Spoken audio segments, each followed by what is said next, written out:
Atentos saludos, mi nombre es Washington Barragán Tapia y soy maestrante en la Universidad Técnica Particular de Loja. Me he propuesto un tema para mi tesis, un título concretamente, que tiene que ver con las decisiones de política pública en el debilitamiento institucional del SECAP entre el año 2012 y 2018. Me voy a permitir hacer una suerte de collage, de mixtura entre la introducción, la justificación y el problema para que en un contexto se pueda entender la razón de ser de esta investigación. Debo indicar que se ha escogido el año 2012 a 2018 para no abarcar un espacio de tiempo que sea muy abundante, toda vez que el SECAP fue fundado en el año 1966. Es decir, sería inoficioso haber hecho una investigación desde ese entonces. ¿Y por qué 2012 a 2018?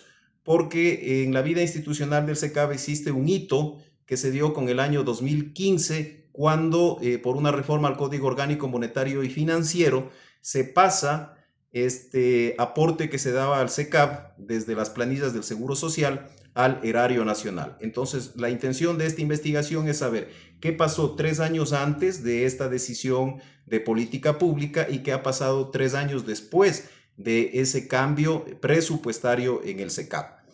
En este mismo periodo del año 2012 a 2018, el país acusó dificultad de acceso al empleo pleno, el ingreso a la universidad estaba difícil para los jóvenes y se hizo un incremento de institutos técnicos y tecnológicos. Por esto, yo considero que será muy importante también considerar el relato que hagan funcionarios y exfuncionarios del SECAP, también reconstruir en base a los archivos documentales que se puedan encontrar para entender qué le pasó a esta institución. Si bien es cierto, años atrás, pero la importancia de la investigación se restringe a este tiempo. Cuando se quiere justificar esta investigación, hay que entender que a través del SECAP se ha pretendido ejercer una política pública para provocar la empleabilidad de sectores deprimidos de la población. Pero las metas institucionales desgraciadamente no se han estado cumpliendo, y de ahí es importante revisar qué ha pasado en decretos, en resoluciones de este proyecto de ley al que yo me estaba refiriendo, cómo se activó la política pública. Hubo demasiado clientelismo, hubo tal vez un giro de muchísimas autoridades, directores, en función de conveniencias políticas. ¿Qué hicieron con la institución, con su presupuesto? ¿Cómo fue gastado? ¿Cuál es el presupuesto óptimo para el SECAP? ¿Qué pasó con sus talleres de capacitación? En fin, todos estos elementos nos hacen necesario que esta investigación pueda despertar. ¿Qué quisiéramos? Que desde luego se consiga que en base de esta investigación encontrar estos nudos críticos en la vida institucional del SECAP y traerlos a la actualidad para provocar mejores políticas públicas que cumplan con el rol, la misión, la visión que se sigue planteando el SECAP, que no son otras que se fortalezca la empleabilidad, que el talento humano esté justificado, que la capacitación, que la certificación abunde en el país, y que, como muchas veces se ha dicho, el SECAP tiene que ser el ente capacitador por excelencia, no solamente en el sector público, también en el sector privado. Luego, entendemos como parte del problema que las demandas laborales de la población están muy por debajo de las ofertas de empleo, emergiéndose así el empleo informal. Sabido es que en nuestro país tenemos un altísimo subempleo, un desempleo, no hay empleo pleno. El porcentaje de la población que está afiliado al Seguro Social no es consistente, y desde luego que esta oferta de trabajo, la empleabilidad, pasa indudablemente por la capacitación. Hay muchos operadores también de capacitación en el sector privado, pero esta institución, no nos olvidemos, tuvo un prestigio muy bien ganado en el pasado que desgraciadamente ha venido en detrimento, y eso es lo que queremos descubrir con esta investigación. Esto nos lleva de todas maneras a generarnos una pregunta, que es la base de esta investigación. ¿Cuáles son las decisiones en las políticas públicas que han debilitado institucionalmente al Servicio Ecuatoriano de Capacitación Profesional, SECAP? Y así nos hemos planteado un objetivo general y 3 objetivos específicos que me los voy a permitir leer. El objetivo general dice: determinar las principales decisiones en políticas públicas que han reducido la institucionalidad del SECAP. El primer objetivo específico: analizar los factores que han contribuido al cierre de talleres de capacitación del SECAP. El segundo objetivo, investigar si existieron decretos ejecutivos, acuerdos ministeriales o proyectos de ley que reformaron a la estructura del SECAV. Y el tercer objetivo, revisar si la cooperación internacional tuvo un rol en el apogeo y detrimento del SECAV. Y aquí quisiera hacer un paréntesis. Indudablemente, esta es una institución que todos sabemos recibió un ingente apoyo de la cooperación internacional. Entonces, ¿qué ha ocurrido con sus talleres, sus centros de capacitación, sus instalaciones a lo largo y ancho del país? Entonces, esta investigación quiere generar un aporte para esas inquietudes que de alguna manera estamos plasmando en nuestros objetivos. Cuando se trata del marco teórico, yo he planteado ya desde un punto de vista conceptual y normativo algunas ideas que se consolidan con la opinión de varios tratadistas, sin nombrarlos a cada uno de ellos, pero he recogido la esencia de lo que quieren ellos relacionar al manejo de una institución pública con sus diferentes bemoles de aciertos y desaciertos. Me voy a permitir leer estos espacios dentro del marco teórico. Por ejemplo, el primero, las políticas públicas, concepto y enfoque. El Estado tiene la potestad para diseñar y ejecutar políticas públicas a su arbitrio.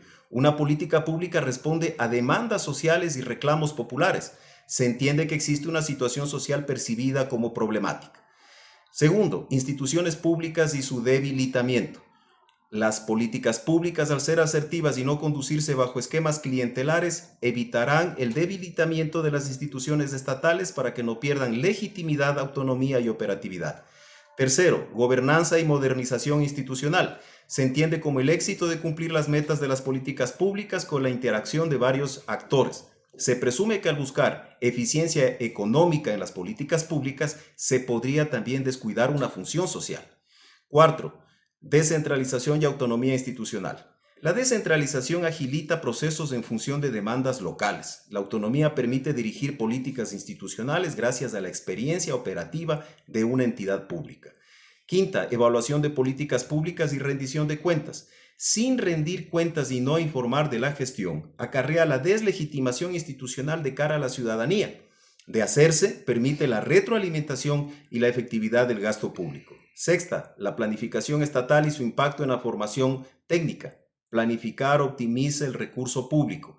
Desde Semplades, en el año 2013, se propuso la transformación del sistema educativo en el nivel superior, que a su vez incidió también en la reorientación del SECAV.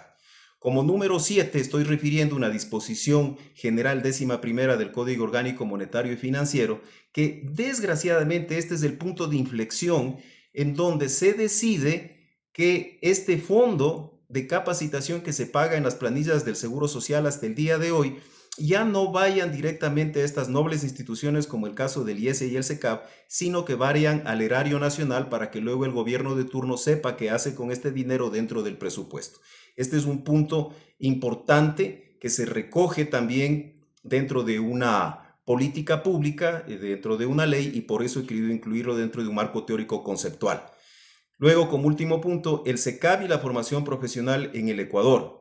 De modo inestable, el SECAV se ha fortalecido y también debilitado. Según informes de la OIT y CEPAL, ha tenido un retroceso provocado por políticas públicas sin planificación, acompañadas de la merma de su presupuesto anual. Estos estudios fueron realizados por Flaxo y Cenecid entre 2010 y 2020 y dan cuenta que a pesar de reformas plasmadas en resoluciones, no existió una política estable en la formación técnica y operativa, dejando al descubierto el traspié para ser fiel a su misión y visión institucional que se planteó el SECAV. Hay una metodología a la que debemos serle fiel. Partamos de la metodología vinculada al método científico, entendido como un proceso ordenado, riguroso, que provoca un conocimiento, parte de la observación, genera preguntas o hipótesis que al final provocarán inexorablemente también las conclusiones. El método cuantitativo, fundamental en esta investigación, precisa del análisis de datos numéricos. Habrá que saber cuál es el universo de personas que han sido capacitadas, cuál ha sido el presupuesto que se le ha asignado a SECAV, cuáles son los patrones y las tendencias que han existido.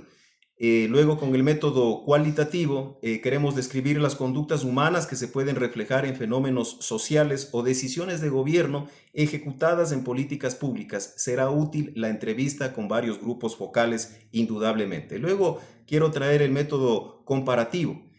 Es que el SECAP también tiene sus pares en otros países de la región.